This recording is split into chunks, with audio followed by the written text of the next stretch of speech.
इच्छानुसार अभक्ष भोज के विषय में निषेध में श्रुति प्रमाण भी है। इसलिए प्राण संकट की स्थिति आए बिना निषिद्ध अन्न जल का ग्रहण नहीं करना चाहिए। व्याख्या: इच्छानुसार अभक्ष भक्ष का निषेध करने वाली श्रुति भी है। इसलिए यह सिद्ध हुआ है कि जहाँ कहीं श्रुति में ज्ञान की विशेषता दिखलाने के लिए विद्वान के संबंध में यह कहा है कि उसके लिए कुछ भी अभक्ष नहीं होता, वह केवल विद्या की स्तुति के लिए है। सिद्धांत यह है कि जब तक प्राण जाने की परिस्थिति न पैदा हो जाए तब तक अभक्ष त्याग संबंधी सदाचार का त्याग नहीं करना चाहिए। संबंध यहाँ तक यह सिद्धांत किया गया कि ज्ञान की प्राप्ति हो जाने पर भी अभक्ष त्याग आदि के आचार का पालन करना चाहिए। अब ये जिज्ञासा होती है कि ज्ञानी को कर्म करना चाहिए या नहीं। यदि करना चाहिए तो कौन से कर्म करने चाहिए। अतः इसके निर्णय के लिए कहते हैं विहितत्व तथा शास्त्र विहित होने के कारण आश्रम संबंधी कर्मों का भी अनुष्ठान करना चाहिए। व्याख्या: ज्ञानी के द्वारा भी जिस प्रकार शरीर स्थिति के लिए उपयोगी भोजनादि कर्म तथा विद्या उपयोगी समदमादि कर्म लोक संग्रह के लिए कर्तव्य है, उसी प्रकार जिस आश्रम में वे रहता हो उस आश्रम के कर्म भी उसके लिए विहित है। अतः उसका अनुष्ठान अवश्य करना चाहिए। इसलिए भगवान ने भी कहा है, हे अर्जुन, जैसे अज्ञानी मनुष्य कर्मों में आसक्त होकर उसका अनुष्ठान करता है, वैसे ही ज्ञानी भी लोक संग्रह को चाहता हुआ बिना आसक्ति के उसका अनुष्ठान करे। गीता अध्याय 3 25वां श्लोक। संबंध प्रकरण से उसी बात का दृढ़ करते हैं। साधन में सहायक होने के कारण भी उसका अनुष्ठान लोक संग्रह के लिए करना चाहिए। व्याख्या: जिस प्रकार सम दम तितिक्षा कर्म परमात्मा की प्राप्ति के साधन में सहायक है, उसी प्रकार निष्काम भाव से किए जाने वाले शास्त्र विहित आश्रम संबंधी आचार व्यवहार आदि भी सहायक है। इसलिए उसका अनुष्ठान भी लोक संग्रह के लिए अवश्य करना चाहिए, त्याग नहीं करना चाहिए। संबंध यहाँ तक यह सिद्ध हुआ कि ब्रह्म विद्या का अभ्यास करने वाले साधकों के लिए निष्काम भाव से और परमात्मा को प्राप्त हुए महात्माओं के लिए लोक संग्रहार्थ आश्रम संबंधी विहित कर्मों का अनुष्ठान तथा खान पान संबंधी सदाचार का पालन आवश्यक है। अब परब्रह्म पुरुषोत्तम की भक्ति के अंगभूत जो श्रवण कीर्तन आदि कर्म है, उसका पालन किस परिस्थिति में और किस प्रकार करना चाहिए, उस पर विचार करने के लिए अगला प्रकरण आरंभ किया जाता है। किसी कारण से कठिनता प्राप्त होने पर भी वे भक्ति संबंधी कर्म या भागवत धर्म तो सब प्रकार से ही आचरण में लाने योग्य है, क्योंकि श्रुति और स्मृति दोनों के निश्चयात्मक वर्णन रूप लिंग मतलब लक्षण से यही सिद्ध होता है। व्याख्या: श्रुति में कहा है कि बुद्धिमान ब्राह्मण को चाहिए कि उस परब्रह्म पुरुषोत्तम के तत्व को समझकर उसी में बुद्धि को प्रविष्ट करे, अन्य नाना प्रकार के व्यर्थ शब्दों पर ध्यान न दे, क्योंकि वह तो केवल वाणी का अपव्यय मात्र है। तथा जिस परब्रह्म परमात्मा में स्वर्ग पृथ्वी अंतरिक्ष मन सहित समस्त इंद्रिया और प्राण स्थित है, उसी एक सबके आत्मा परमात्मा को कहे हुए उपायों द्वारा जानो, दूसरी बातों को छोड़ो। यही अमृत स्वरूप परमात्मा को पाने के लिए सेतु के 10 सरल मार्ग है। इसी प्रकार श्रीमद् भागवत में भी कहा है कि जो अपने भक्त आपके चरित्रों को प्रतिक्षण सुनते हैं, गाते हैं, वर्णन करते हैं तथा उन्हीं का स्मरण करके आनंदित होते हैं, वे ही अविलंब उनके उन चरण कमलों का दर्शन करते हैं जो जन्म मरण रूप प्रवाह के नाशक हैं। श्रीमद् भागवत गीता में भी कहा है, हे पार्थ, देवी प्रकृति में स्थित हुए अनन्य मन वाले महात्मागण मुझे समस्त प्राणियों का आदि और अविनाशी जानकर मेरा भजन करते हैं। वे यत्नशील दृढ़ निश्चय वाले भक्त निरंतर मेरा कीर्तन और मुझे नमस्कार करते हुए सदा मुझ में ही संलग्न रहकर प्रेम पूर्वक मेरी उपासना करते हैं। गीता अध्याय 9, 13 और 14 श्लोक। इत्यादि श्रुतियों और स्मृतियों में वर्णित लक्षणों से यही सिद्ध होता है कि आपत्ति काल में किसी कारणवश वर्ण, आश्रम और शरीर निर्वाह संबंधी अन्य कर्मों का पालन पूर्णतया न हो सके तो भी उन भगवदुपासना विषयक श्रवण कीर्तन आदि मुख्य धर्मों का अनुष्ठान तो किसी भी प्रकार से अवश्य करना ही चाहिए।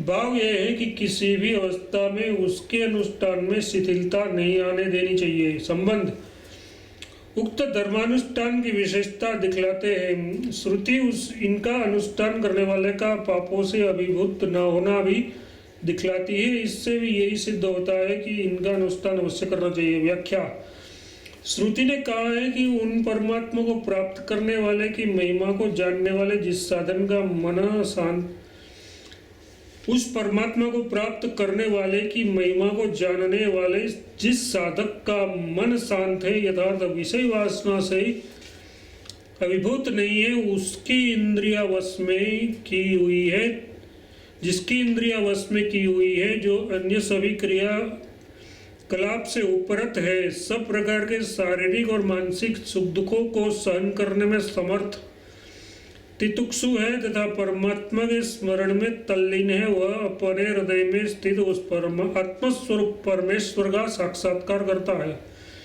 अतः वह समस्त पापों से पार हो जाता है। उसे पाप ताप नहीं पहुंच सकते, अभी तो वही पापों को संतप्त करता है। इत्यादि इस प्रकार श्रुति में भगवान का भजन स्मरण करने वालों को पाप नहीं दबा सकते, ये बात कही गई है। इसलिए यही सिद्ध होता है कि परमात्मा की प्राप्ति के लिए बताए हुए जो उपासना विषयक श्रवण कीर्तन और स्मरण आदि धर्म है, उसका अनुष्ठान तो प्रत्येक स्थिति में करते ही रहना चाहिए। संबंध प्रकरण से पुनः उपासना विषयक कर्मानुष्ठान की विशेषता का प्रतिपादन करते हैं। इसके सिवा आश्रम धर्मों के अभाव में भी केवल उपासना विषयक अनुष्ठान से परमात्मा की प्राप्ति हो सकती है, क्योंकि श्रुति में ऐसा विधान देखा जाता है। व्याख्या श्वेतास्त्र उपनिषद में कहा है कि अपने शरीर को नीचे की अरणी और प्रणव को ऊपर की अरणी बनाकर ध्यान के द्वारा निरंतर मंथन करते रहने से साधक छिपी हुई अग्नि की भांति हृदय में स्थित परब्रह्म परमेश्वर को देखे। इस कथन के पश्चात उपयुक्त रूप से परमेश्वर में ध्यान की स्थिति के लिए प्रार्थना करने तथा उन्हें परमात्मा की शरण ग्रहण करने का भी वर्णन है। तदनंतर ये कहा है कि ये साधक संपूर्ण जगत के उत्पादक सर्वांतर्यामी परमेश्वर की प्रेरणा से तुम्हें उन परब्रह्म परमात्मा की सेवा समाराधना करनी चाहिए। उन परमेश्वर की ही शरण लेकर उन्हीं में अपने आप को विलीन कर देना चाहिए। ऐसा करने से तुम्हारे पूर्वकृत समस्त संचित कर्म साधन में विकारक नहीं होंगे। इसके बाद उसका फल आत्मा और परमात्मा के स्वरूप का साक्षात्कार बताया है। इसी तरह अन्य श्रुतियों में भी केवल उपासना से ही परमात्मा की प्राप्ति बताई है। इससे यह सिद्ध होता है कि जो अन्य वर्णाश्रम धर्मों का पालन करने में असमर्थ है, उसको केवल उपासना के धर्मों का पालन करने से ही परमात्मा की प्राप्ति हो सकती है। संबंध इसी बात के समर्थन में स्मृति का प्रमाण देते हैं। इसके सिवा स्मृतियों में भी यही बात कही है। व्याख्या गीता आदि स्मृतियों में भी जो वर्णाश्रमोचित कर्म के अधिकारी नहीं है, ऐसे पापयोनि चंडाल आदि को भी भगवान की शरणागति से परम गति की प्राप्ति बतलाई गई है। गीता अध्याय 9 32वां श्लोक।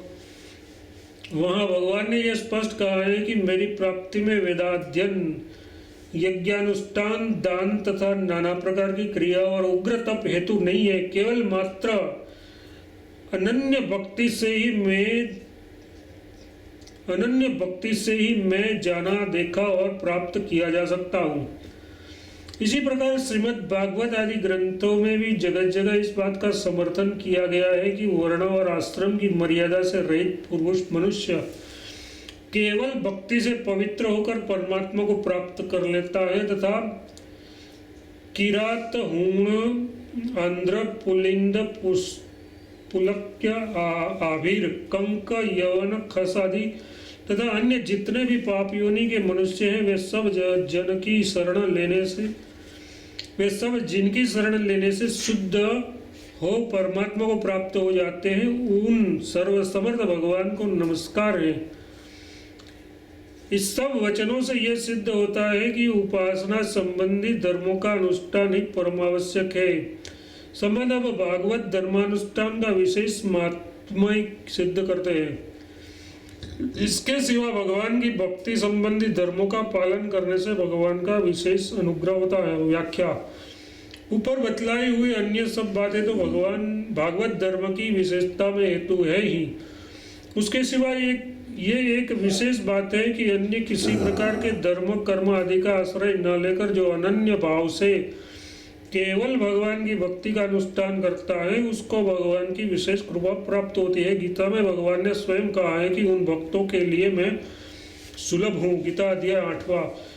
उसका योगिक क्षेम में स्वयं वहन करता हूँ। भगवान ने अपने भक्तों का महत्व बतलाते हुए श्रीमद् भागवत में यहाँ तक कहा दिया कि मैं सदा भक्तों के अधीन रहता हूँ। इसके सिवा इतिहास, पुराण और स्मृतियों में ये वर्णन विशेष रूप से पाया जाता है कि भक्ति का अनुष्ठान करने वालों पर भगवान की विशेष कृपा होती है। यही कारण है कि भगवान के इस भक्तवत्सल स्वभाव को जानने वाले निरंतर उसके भजन स्मरण में ही लगे रहते हैं तथा वे भक्तजन मुक्ति का भी निरादर करके केवल भक्ति ही चाहते हैं। संबंध अब ये धर्मों की अपेक्षा भगवत धर्मों की श्रेष्ठता का प्रतिपादन करते हैं। ऊपर बताए हुए इन सब कारणों से यह सिद्ध होता है कि अन्य सब धर्मों की अपेक्षा भगवान की भक्ति विषयक धर्म श्रेष्ठ है। इसीलिए लक्षणों से, स्मृति प्रमाण से भी यही सिद्ध होता है। व्याख्या: ऊपर बताए हुए कारणों से ये बात सिद्ध हो चुकी कि अन्य सभी प्रकार के धर्मों से भगवान की भक्ति विषयक धर्म अधिक श्रेष्ठ है। इसके सिवा स्मृति प्रमाण से भी यही बात सिद्ध होती है। श्रीमद् भागवत में कहा है कि 12 प्रकार के गुणों से युक्त ब्राह्मण भी यदि भगवान पद्मनाभ के चरण कमल से विमुख है तो उसकी अपेक्षा उस चंडाल को मैं श्रेष्ठ मानता हूँ जिसने मन, वचन, धन, कर्म और प्राण परमात्मा को अर्पित है। क्योंकि वह भक्त चंडाल अपनी भक्ति के प्रताप से सारे कुल को पवित्र कर सकता है, परंतु वह बहुत मान वाला ब्राह्मण ऐसा नहीं कर सकता। अहो आश्चर्य है कि जिसकी जिह्वा पर तुम्हारा पवित्र नाम रहता है वह चंडाल भी श्रेष्ठ है, क्योंकि जो तुम्हारे नाम का कीर्तन करते हैं उन श्रेष्ठ पुरुषों ने तप, यज्ञ, तीर्थ स्थान और वेदाध्ययन आदि सब कुछ कर लिए। इसी प्रकार जगह जगह भगवान ने भक्तों के लक्षण बतलाते हुए वर्ण, आश्रम आदि के धर्मों का पालन करने वाले की अपेक्षा उनकी श्रेष्ठता का प्रतिपादन किया है। संबंध: इस प्रकार उपासना विषयक, श्रवण, कीर्तन आदि विशेष धर्मों का महत्व दिखलाया गया है। अब यह जिज्ञासा होती है कि यदि कोई मनुष्य किसी कारणवश आश्रम का व्यतिक्रम करना चाहता हो तो कर सकता है या नहीं, यदि कर ले तो उसका व्यक्तित्व कैसा मानना चाहिए इत्यादि। इस विषय का निर्णय करने के लिए अगला प्रकरण आरंभ करते हैं।